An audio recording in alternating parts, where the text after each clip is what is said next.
Hello दोस्तों, जैसे कि आप जानते हैं कि हम जो पढ़ रहे हैं तो हम पॉलिटी पढ़ रहे हैं। यहाँ पर लिख देता हूँ मैं पॉलिटी पॉलिटी पढ़ रहे हैं हम। पॉलिटी में भी हम यूनिट 5 पढ़ रहे हैं, यूनिट 5। और यूनिट 5 में हमें क्या पढ़ना है? तो यूनिट 5 में हमें पढ़ना है संसद और राज्य विधायिका राज्य विधायिका।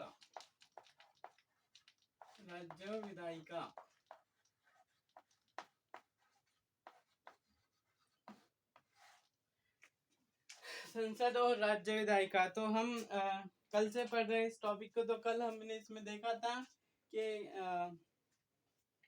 संविधान में जो भारत की जो व्यवस्थापिका रहेंगी उसे संसद की संज्ञा दी गई है।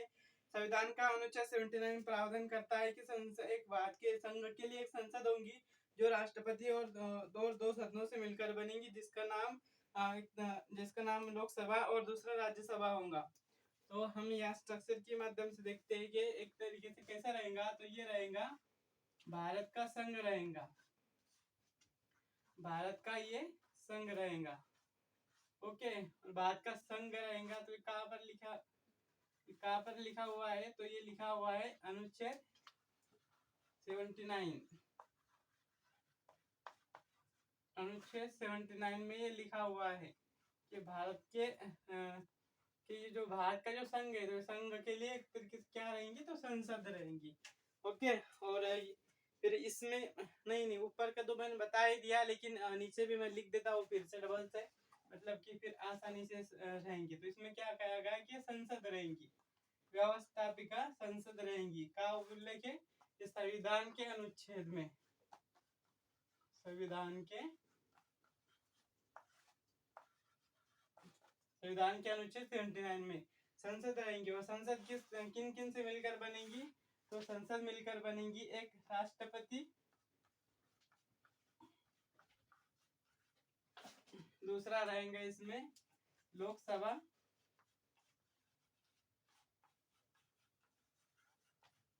और तीसरा रहेगा इसमें राज्यसभा।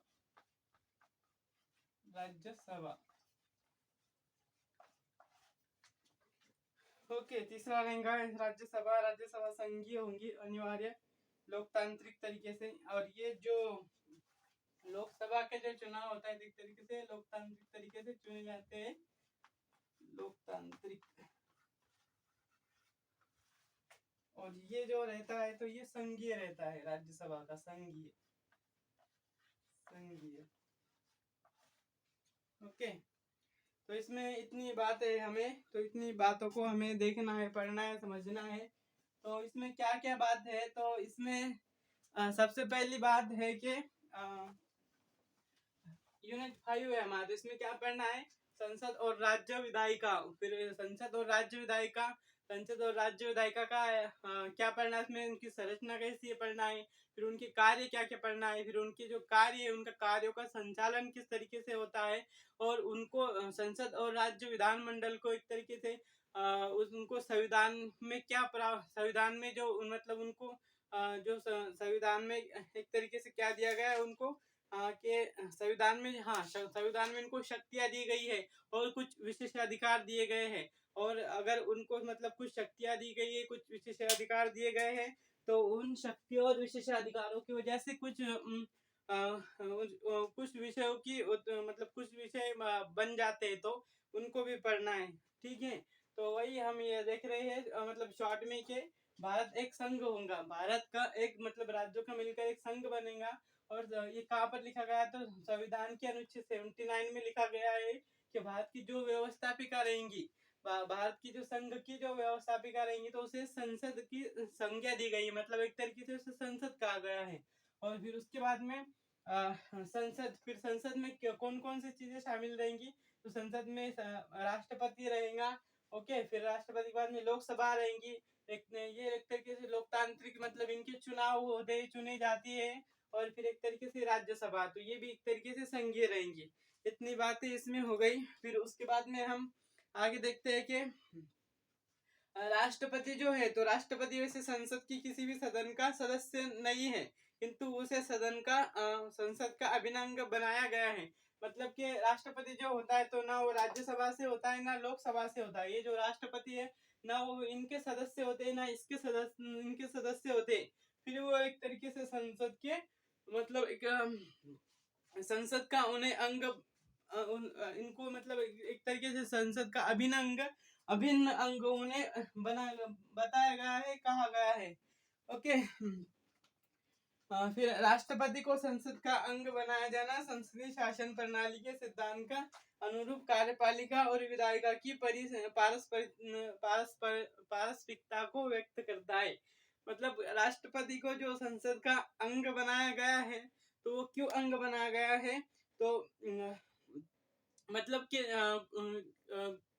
जो शासन प्रणालियां जो होती है, तो शासन प्रणालियां मुख्यतः दो प्रकार की मानी जाती है। एक संसदीय शासन प्रणाली और दूसरी अध्यक्षात्मक शासन प्रणाली।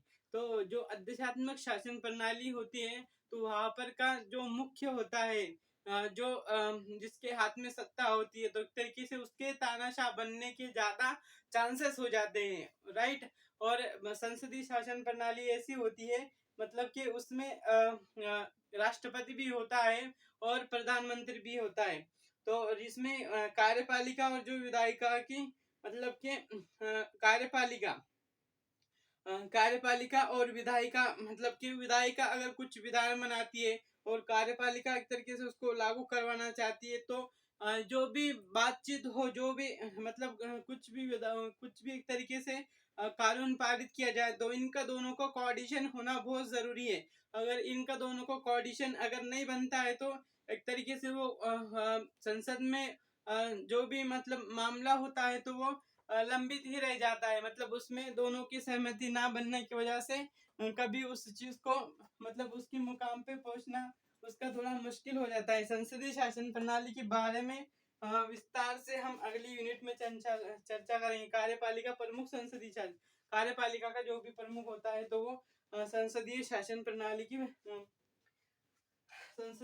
प्रणाली का मतलब ऐसा माना जाता है कि कार्यपालिका का जो भी प्रमुख है, अगर कार्यपालिका का कोई भी व्यक्ति प्रमुख हो, तो इसमें माना जाता है कि वो संसदीय शासन प्रणाली है।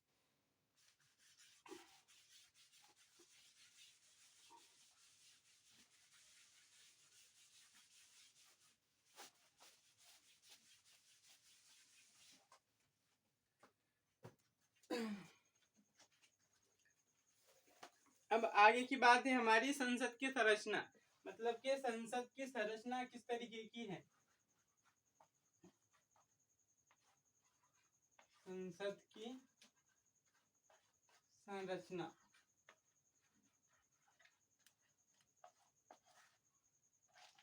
मतलब संसद का एक तरीके से पार्लियामेंट का स्ट्रक्चर क्या है, कैसे किस तरीके का स्ट्रक्चर है। ओके। भारत की संसद के दो सदन हैं, लोकसभा और राज्यसभा। मतलब कि भारत की जो संसद है उसके दो सदन हैं। भारत की संसद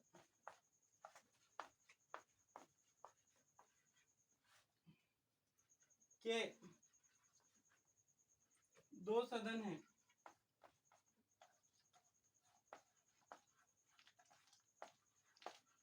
दो सदन है, तो कौन कौन से है? एक है लोकसभा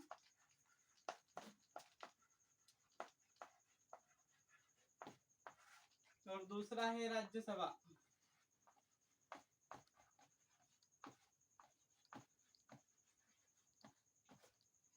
ओके।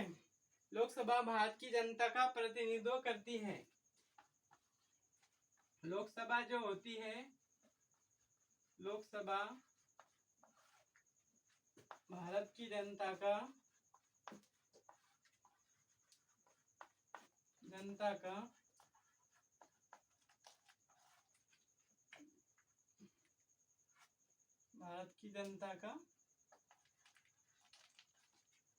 प्रतिनिधित्व करती है।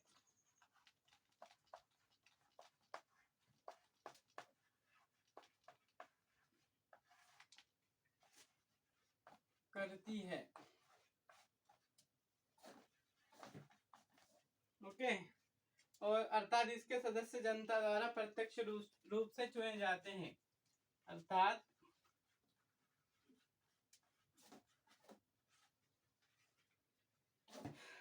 इसके सदस्य यानी कि लोकसभा के सदस्य, अर्थात लोकसभा के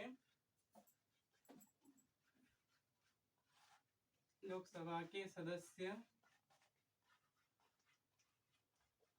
अर्थात लोकसभा के सदस्य जनता द्वारा प्रत्यक्ष रूप से चुने जाते हैं। जनता द्वारा प्रत्यक्ष रूप से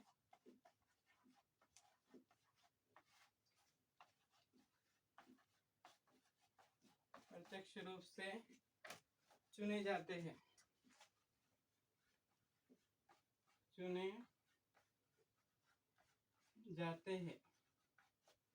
ओके। प्रत्यक्ष रूप से चुने जाते हैं। लोकसभा का जनता द्वारा प्रत्यक्ष निर्वाचन लोकतंत्र की मूलभूत अवधारणा के अनुकूल है। लोकसभा का चुने जाते हैं, प्रत्यक्ष रूप से चुने जाते हैं, की हो गया। फिर दूसरा, लोकसभा का जनता द्वारा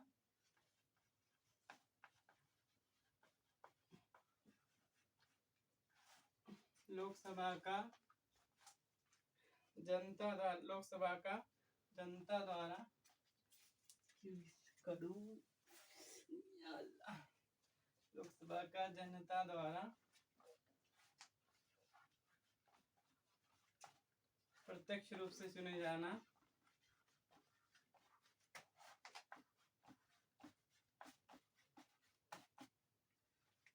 जाना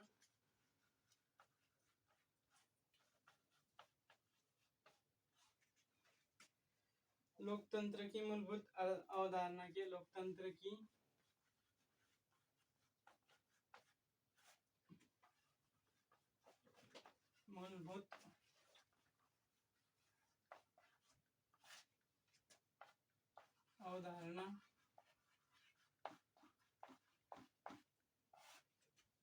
अवधारणा के अनुकूल है।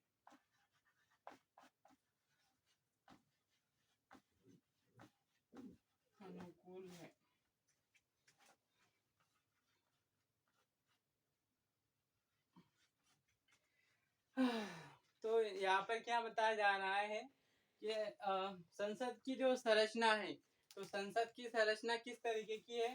तो संसद की संरचना किस तरीके की, तो संसद भारत की संसद के 2 सदन है। मतलब कि संसद की संरचना में 2 सदन होते हैं। तो एक सदन जो है तो वो है लोकसभा के नाम से, और जो दूसरा जो सदन है तो वो है राज्यसभा के नाम से। ओके। और ये हो गए, मतलब संरचना में दो लोकसभा हो गई और दूसरा राज्यसभा हो गई, और तीसरे व्यक्ति इसमें होते हैं राष्ट्रपति।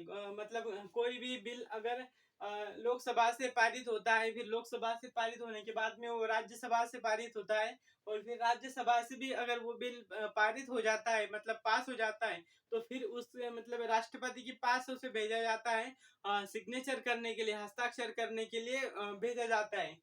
तो फिर राष्ट्रपति के पास में वहां पर मतलब उनको कुछ शक्तियां होती है राष्ट्रपति को, के वो एक तरीके से वो बिल को वापस लौटा सकते हैं एक बार पुनर्विचार के लिए, या फिर उसको मतलब के उसको रद्द उसको मतलब के उस पे अगर अपना मतलब कुछ भी ना करके वो एक तरीके से उसको अपने पास रख सकते हैं। इस तरीके की उनको मतलब के वीटो पावर होती है। जो जब हम राष्ट्रपति को पढ़ेंगे तो सब वो डिटेल में वो सारी चीजों को देखेंगे। अभी फिलहाल हम संसद की संरचना पढ़ रहे, तो संसद की संरचना में एक लोकसभा होती है, दूसरी राज्यसभा होती है।